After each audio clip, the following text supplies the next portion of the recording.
जय हिंद प्यारे साथियों। आज के सेशन में हम लोग पढ़ने वाले हैं प्रश्नावली 6.2 के क्वेश्चंस को। तो चलिए स्टार्ट करते हैं क्वेश्चन को सॉल्व करना। पहला क्वेश्चन देखते हैं। पहला क्वेश्चन है आकृति 6.17 फर्स्ट और सेकंड में।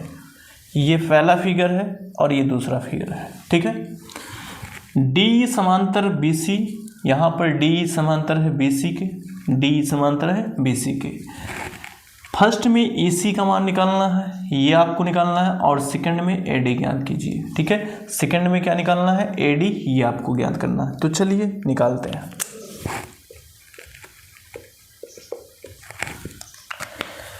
देखिए आपको ये थेल्स प्रमेय बताया गया है। थेल्स प्रमेय में क्या बताया गया है ये समझ लीजिए एक बार। थेल्स प्रमेय में ये कहा गया है कि यदि कोई रेखा त्रिभुज की किसी एक भुजा के समांतर खींची जाए और वह शेष दो भुजाओं को काटती है, तो ऐसी स्थिति में हम थेल्स प्रमेय लगाते हैं, ठीक है। तो यहाँ पे देखिए ये रेखा इसके समांतर है, तो हम यहाँ पर थेल्स प्रमेय लगाएंगे। तो लिखेंगे त्रिभुज ABC में, त्रिभुज ABC में D समांतर है BC के, अतः थेल्स प्रमेय से, थेल्स प्रमेय से, तो थेल्स प्रमेय लगा दीजिए यहाँ पे। थेल्स प्रमेय ये कहता है कि AD और BD का अनुपात वही होगा जो AE और EC का होगा। तो यहाँ पे AD बटा BD बराबर AE बटा EC, ये हो जाएगा। हमें AD का मान दिया गया है 1.5, BD का मान हमें दिया गया है 3 और AE का मान 1 दिया गया है। हमें EC का मान निकालना है। देखिए इसको पलट दीजिए तो ये हो जाएगा 3/1.5 बराबर EC बटे 1, और EC बटे 1 लिखा नहीं जाएगा। यहाँ देखिए अगर हम बात करें इन दोनों संख्याओं को, तो इसमें एक अंक के बाद दशमलव है और इसमें दशमलव नहीं है। तो हम क्या करेंगे, 10 से ऊपर नीचे गुणा करेंगे तो ये दशमलव हट जाएगा और ये हो जाएगा 15। यहाँ से हमें क्या मिल गया, EC। 15 दूना 30, तो EC बराबर कितना आ गया, 2 सेंटीमीटर, ठीक है। तो ये पहले फिगर में EC का मान मिल चुका है। दूसरे फिगर में देखते हैं। दूसरी फिगर में भी ये D भुजा BC के समांतर है, तो यहाँ भी थेल्स प्रमेय लगाएंगे। तो लिखेंगे त्रिभुज ABC में, त्रिभुज ABC में DE समांतर है BC, DE समांतर है BC, अतः थेल्स प्रमेय से, अतः थेल्स प्रमेय से, थेल्स प्रमेय से। थेल्स प्रमेय जो लोग नहीं पढ़े हैं वो पिछले क्लास को देख लेंगे। पिछली क्लास में थेल्स प्रमेय और थेल्स प्रमेय का विलोम प्रमेय समझाया गया है, ठीक है।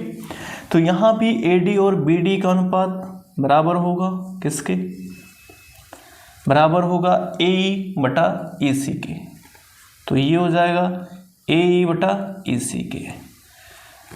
AD का मान हमें निकालना है और BD का मान यहाँ पर दिया गया है 7.2 बराबर AE का मान हमें दिया गया है 1.8 और EC का मान भी दिया गया है 5.4।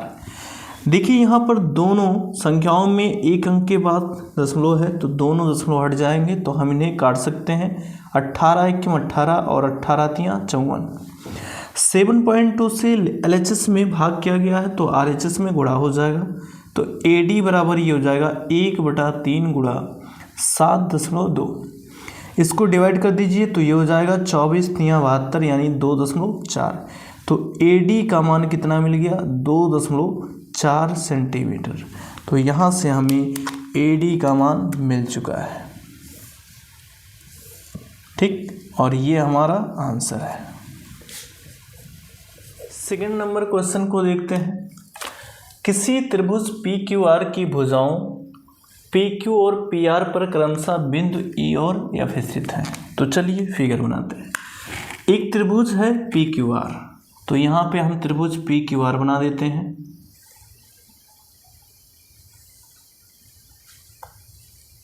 ये त्रिभुज पी क्यू आर है। कह रहे हैं कि भुजाओं पी क्यू पर बिंदु ई स्थित है, तो मान लेते हैं यहाँ पर बिंदु ई स्थित है और पी आर पर बिंदु एफ स्थित है, तो यहाँ एफ स्थित है। इनको मिला देते हैं, इनको मिला देते हैं। हमसे ये पूछ रहा है कि प्रत्येक स्थिति में ये बताना है कि क्या ई एफ समांतर है क्यू आर के।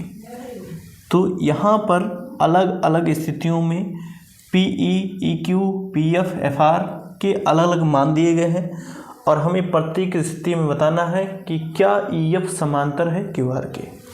तो यहाँ पे हम थोड़ा सा समझ लेते हैं बीपीटी के प्रमेय का विलोम प्रमेय। देखिए यहाँ पे एक बात समझिए, अगर पी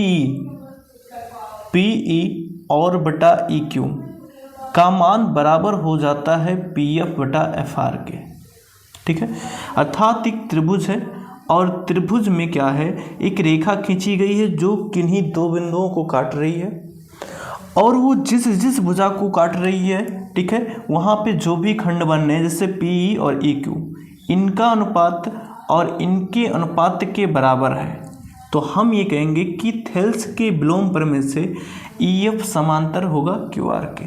ये थेल्स का विलोम प्रमेय है, ठीक है। तो यहाँ से एक बात समझना है, चलिए आगे समझते हैं। पहले क्वेश्चन में दिया गया है P बराबर 3.9 सेंटीमीटर, ई क्यू बराबर दिया गया है 3 सेंटीमीटर, पी एफ बराबर दिया गया है 3.6 सेंटीमीटर और एफ आर दिया गया है 2.4 सेंटीमीटर। तो पहले पी और ई क्यू का अनुपात निकालेंगे। तो ये पहला सॉल्यूशन है। तो पी ई बटा ई क्यू बराबर पी ई का मान यहाँ दिया गया 3.9 और यहाँ पे सेंटीमीटर भी लिख सकते हैं और ई क्यू का मान दिया गया है 3 सेंटीमीटर। ये कैंसिल हो जाएगा और यहाँ से हो जाएगा 13×39 यानी 1.3। ऐसे पी एफ और एफ आर का अनुपात, तो पी एफ बटा एफ आर, तो पी एफ का मान 8 सेंटीमीटर है और एफ आर का मान 2.4 सेंटीमीटर है। सेंटीमीटर से सेंटीमीटर कैंसिल हो गया, ये 8 त्रिक 24 यानी हो जाएगा 1 और यहाँ से हो जाएगा 0.3। देखिए यहाँ पर 1.3 है और यहाँ पर 1/0.3 है। क्या दोनों मान सेम है? नहीं। तो यहाँ लिखेंगे चूँकि पी ई बटा ई क्यू बराबर नहीं है पी एफ बटा एफ आर के, तो बराबर अगर होता तो हम कह देते कि थेल्स के विलोम प्रमेय से ये ई एफ समांतर होगा क्यू आर के, लेकिन यहाँ पे बराबर नहीं है, अतः ई एफ समांतर नहीं है क्यू आर के, ठीक है। तो ये पहले पार्ट का आंसर है।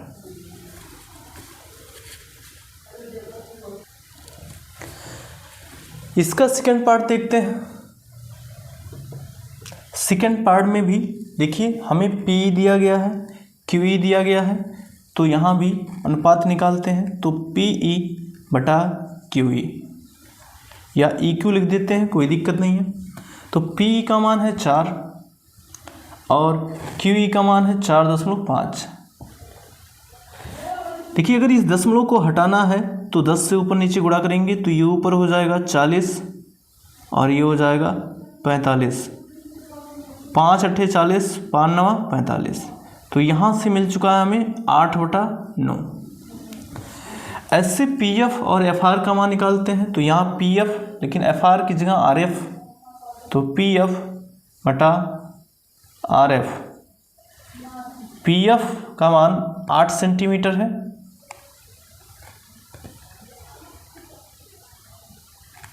ये कैंसिल हो जाएगा, तो 8 सेंटीमीटर और आर एफ का मान है 9 सेंटीमीटर।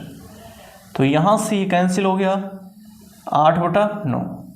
तो चूंकि दोनों मान बराबर हैं तो यहाँ लिखेंगे चूंकि पी ई बटा क्यू ई बराबर है पी एफ बटा आर एफ के। तो जब इनका अनुपात बराबर है तो थेल्स का विलोम प्रमेय लगेगा। तो यहाँ से अतः थेल्स प्रमेय के विलोम प्रमेय से, थेल्स प्रमेय के विलोम प्रमेय से, विलोम प्रमेय से ई एफ समांतर हो जाएगा किसके, ई एफ समांतर हो जाएगा क्यू आर के। ठीक है, तो ये हमारा सेकंड पार्ट का आंसर है। बात क्लियर?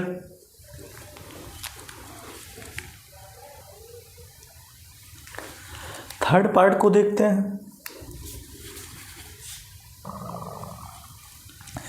यहां पर हमें पी क्यू का मान दिया गया है, ये पूरा मान दिया गया है, और पी आर का मान दिया गया है, पूरा मान दिया गया है। ठीक है, तो चलिए यहां से समझते हैं।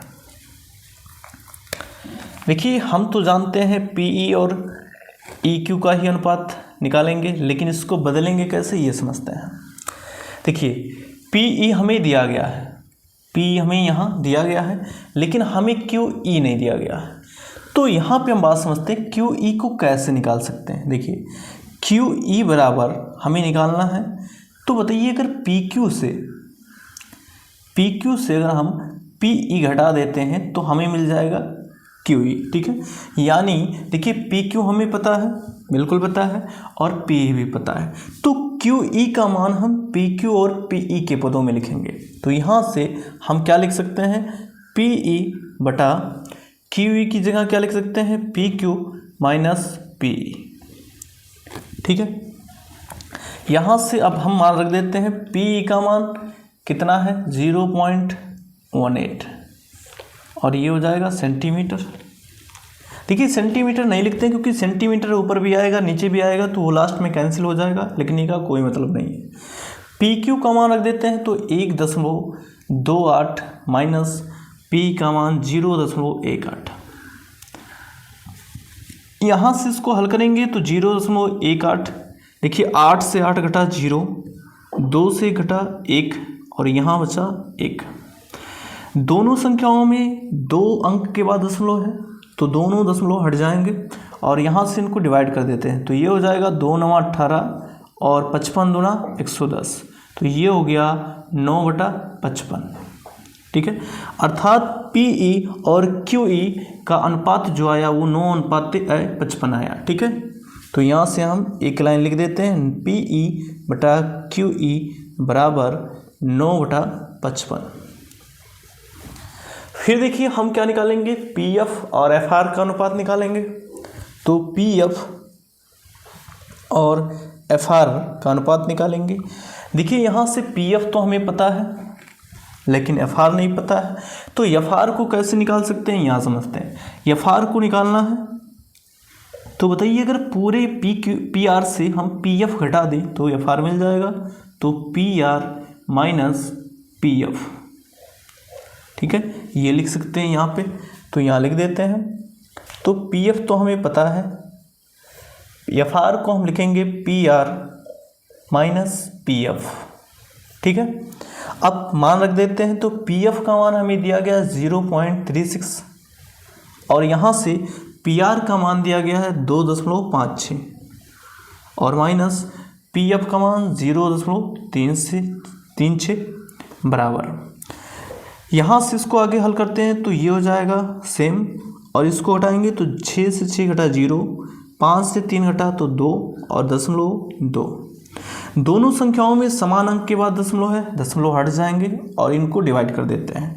तो इनको डिवाइड करते हैं 4 से, 4 9 36, और ये हो जाएगा 4 पंचे 20 और 4 पंचे 20, तो ये हो जाएगा 9/55। तो यहाँ से हमें क्या मिला, पी एफ बटा एफ आर का मान जो मिला वो मिला 9/55। ठीक है, हम देख रहे हैं कि दोनों का मान सेम आ रहा है, यानी पी ई बटा क्यू ई का मान वही आ रहा है जो पी एफ बटा एफ आर का आ रहा है। तो यहाँ लिखेंगे, यहाँ लिख लेते हैं, चूंकि पी ई बटा क्यू ई बराबर पी एफ बटा एफ आर, तो अनुपात बराबर है, तो थेल्स का विलोम प्रमेय लगाया जाएगा। अतः थेल्स प्रमेय के विलोम प्रमेय से, थेल्स प्रमेय के विलोम प्रमेय से, विलोम प्रमेय से ई एफ समांतर हो जाएगा किसके, क्यू आर के। ठीक है,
क्वेश्चन नंबर 3 को सॉल्व करते हैं। तो चलिए सॉल्व करते हैं। देखिए, आकृति 6.18 में यदि LM समांतर है CB और LN समांतर है CD, तो सिद्ध कीजिए कि AM बटा AB बराबर होगा AN बटा AD के। ये आपको फिगर दिया गया है, फिगर 6.8, ये 1.8 यही है। तो यहां से समझते हैं। देखिए, LM समांतर CB दिया गया है और LM यहाँ है, CB यहाँ है। तो अगर हम बात करें त्रिभुज ABC की, तो त्रिभुज ABC में BC भुजा के समांतर रेखा ML दी गई है या LM दी गई है। तो आपको बताया गया है थेल्स प्रमेय कि यदि किसी त्रिभुज की किसी एक भुजा के समांतर कोई रेखा है और शेष दो भुजाओं को काट रही है, तो वहां पर हम थेल्स प्रमेय का प्रयोग करेंगे। तो चलिए करते हैं। त्रिभुज ABC में LM समांतर है CB के, LM समांतर है CB के, तो यहां पर थेल्स प्रमेय लगा दीजिए। अतः थेल्स प्रमेय से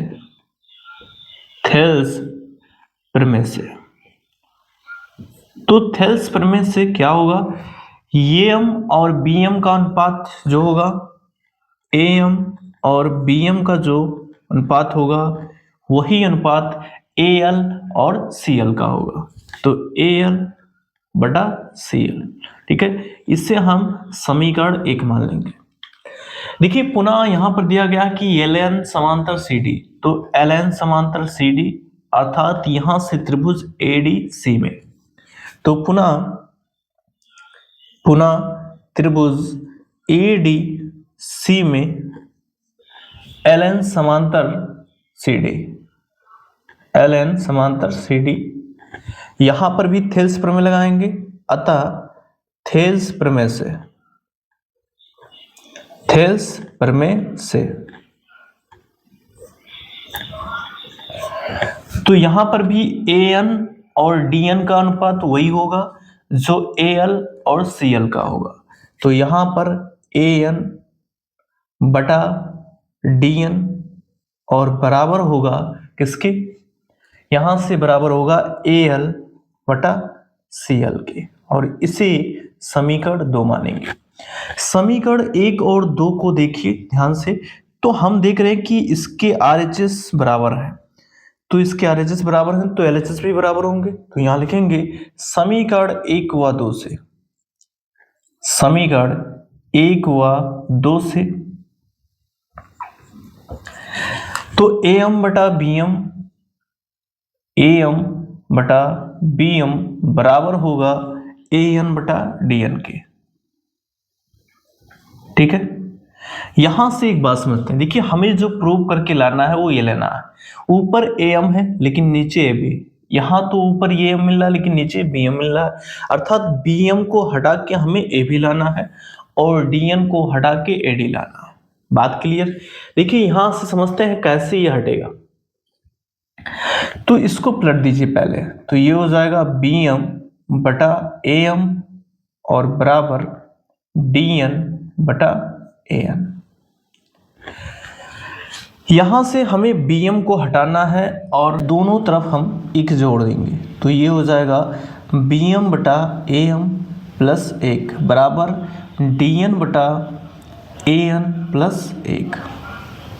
ठीक है, ऐसा क्यों किया गया ये बात समझिए, जब AM का गुणा 1 से होगा तो AM होगा, और AM और BM जुड़ के क्या बन जाएंगे, AM प्लस BM जुड़ के AB बन जाएंगे, तो हमें AB मिल जाएगा, इसलिए हम दोनों पक्षों में 1 को जोड़ दिए हैं। ठीक है, आगे सॉल्व करते हैं, तो ये AM का गुणा इससे हो जाएगा, तो ये हो जाएगा BM प्लस AM और बटा AM बराबर, यहाँ से इसका गुणा इससे हो जाएगा 1 से, तो DN प्लस AN और बटा AN। देखिए BM प्लस AM को क्या लिख सकते हैं, BM प्लस AM को हम पूरा AB लिख सकते हैं, तो यहाँ से AB लिख देंगे और बटे AM बराबर DN प्लस AN को, तो DN ये हमारा है और AN ये है, तो DN प्लस AN को जोड़ेंगे तो पूरा AD मिल जाएगा, तो यहाँ से हो गया AD और ये हो जाएगा AN। फिर इसको पलट दीजिए, तो इसको पलट देंगे तो ये AM बटे AB और बराबर हो जाएगा AN बटे AD। अब देखिए यही हमें प्रूव करना था। ठीक है, तो ये हमारा प्रूव हो चुका है, अर्थात हेंस प्रूव्ड, तो ये सिद्ध हो चुका है। ठीक, क्वेश्चन नंबर 4 को सॉल्व करते हैं, तो चलिए देखते हैं। आकृति 6.19, ये आकृति 6.19 है में D समांतर AC, तो यहाँ से देखिए D ये समांतर है AC के और DF समांतर है AE के, DF ये है और ये समांतर है AE के। तो सिद्ध करना है BF बटा FE, BF बटा FE बराबर होगा BE बटा AC के, इसके। तो चलिए समझते हैं। DE समांतर है AC के, पहले ये देखते हैं ये कहाँ समांतर है, तो DE ये है और समांतर है AC के, तो यहाँ से त्रिभुज ABC में AC भुजा के समांतर DE रेखा है, तो यहाँ पर थेल्स प्रमेय लगाएंगे, तो यहाँ लिखेंगे त्रिभुज ABC में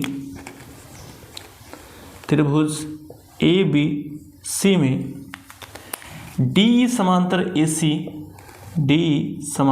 AC अतः थेल्स प्रमेय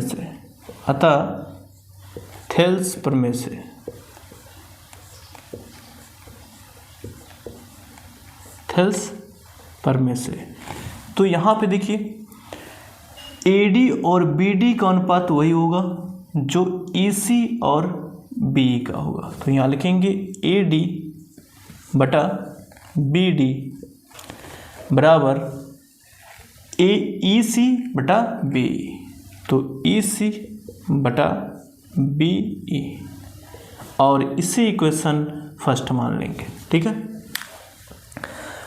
पुनः देखिए DF, पुनः DF समांतर है AE के, तो DF यहाँ है, AE यहाँ है। तो अगर हम त्रिभुज ABE की बात करें तो AE भुजा के समांतर DF होगा, तो यहाँ भी थेल्स प्रमेय लगाएंगे। तो लिखेंगे पुनः त्रिभुज ABE में DF समांतर AE अतः थेल्स प्रमेय से, तो देखिए यहाँ पर क्या होगा, यहाँ पर AD बटा BD, तो यहाँ पर AD बटा BD का मान वही होगा जो EF बटा BF का होगा, या FE बटा BF का होगा, ठीक है। और इसे इक्वेशन सेकंड मान लेंगे। समीकरण 1 और 2 को ध्यान से देखिए, तो दोनों के LHS बराबर हैं, तो RHS भी बराबर होंगे। तो यहाँ लिखेंगे समीकरण 1 व 2 से, समीकरण 1 व 2 से, तो ये हो जाएगा EC बटा B बराबर FE बटा BF। यहाँ से देखते हैं हमें क्या प्रूव करना था, तो हमें प्रूव करना है BF बटा FE, ठीक है। तो इसको पलट देते हैं, तो जब इसको पलट देंगे तो ये हो जाएगा BE बटा EC और बराबर हो जाएगा BF बटा FE। और इसको इस प्रकार भी लिख सकते हैं, इसको इधर लिख दीजिए, तो ये हो जाएगा BF बटा FE बराबर BE बटा EC, ठीक है। और यहाँ पे देखिए हमें यही प्रूव करना था, BE बटा EC ये हो गया और BF बटा FE ये हो गया। तो यहाँ से लिखेंगे हेंस प्रूव्ड, अतः सिद्ध हुआ, ठीक। बात क्लियर है। क्वेश्चन नंबर 5 को देखते हैं। आकृति 6.20 में DE समांतर OQ, तो यहाँ पर देखिए DE समांतर, DE कहाँ पे है, ये है, DE समांतर है OQ के, अर्थात इसके समांतर ये है। फिर DF समांतर है OR के, DF अर्थात ये समांतर है OR के। तो हमें सिद्ध करना है कि EF अर्थात ये रेखा समांतर है QR के। तो चलिए समझते हैं। देखिए DE समांतर OQ किस त्रिभुज में है, पहले ये समझिए। DE समांतर OQ, तो यहाँ से एक त्रिभुज बनना है POQ में, और POQ में भुजा OR की समांतर DE होगा, तो यहाँ थेल्स प्रमेय लगाएंगे, क्योंकि त्रिभुज की एक भुजा की समांतर रेखा है। तो त्रिभुज POQ में DE समांतर है OQ के, अतः थेल्स प्रमेय से, थेल्स प्रमेय से, तो यहाँ से देखिए PE और EQ का अनुपात जो होगा, PE और EQ का अनुपात वही होगा जो PD और OD का होगा। किसका होगा, PD और OD का होगा। तो यहाँ से इससे हम समीकरण 1 मानेंगे। पुनः देखिए DF समांतर OR है, तो DF देखते हैं, यहाँ पे समांतर है, तो यहाँ पे कौन सा त्रिभुज बनना है, POR। तो यहाँ भी भुजा OR के समांतर DF है, तो यहाँ भी थेल्स प्रमेय लगाएंगे। तो पुनः त्रिभुज POR में DF समांतर है OR के, अतः थेल्स प्रमेय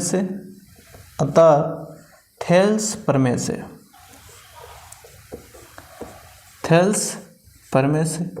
तो यहाँ पे देखिए, यहाँ पे PF और FR का अनुपात वही होगा जो PD और OD का होगा। तो PF बटा FR बराबर PD बटा OD।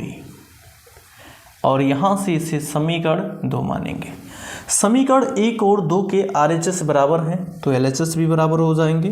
तो समीकरण 1 हुआ 2 से, 1 हुआ 2 से, ठीक। तो यहाँ से देखिए PE बटा EQ, PE बटा EQ बराबर हो जाएगा PF बटा FR के, PF बटा FR के। अब इनको समझते हैं, देखिए ध्यान से समझिए। PE और EQ का अनुपात वही आ रहा है जो PF और FR का आ रहा है। तो अगर हम इस बड़े वाले त्रिभुज PQR को लेते हैं तो यहाँ पे इस रेखा को देखिए EF जो है इस दोनों भुजाओं को काट रही है और इस प्रकार काट रही है कि इनके द्वारा काटे गए जो भाग हैं PE और EQ का अनुपात वही आ रहा है जो PF और FR का आ रहा है। तो इसका मतलब ये हुआ कि ये थेल्स के विलोम प्रमेय से, ठीक है, EF समांतर होगी QR के। तो यहाँ लिखेंगे अतः त्रिभुज PQR में, त्रिभुज PQR में थेल्स के विलोम प्रमेय से, थेल्स के विलोम प्रमेय से, विलोम प्रमेय से EF समांतर होगी QR के, ठीक है। और यही हमें सिद्ध करना था, EF समांतर है QR के। बात क्लियर है? तो उम्मीद करते हैं कि आज का सेशन आपको समझ में आया होगा, ठीक है।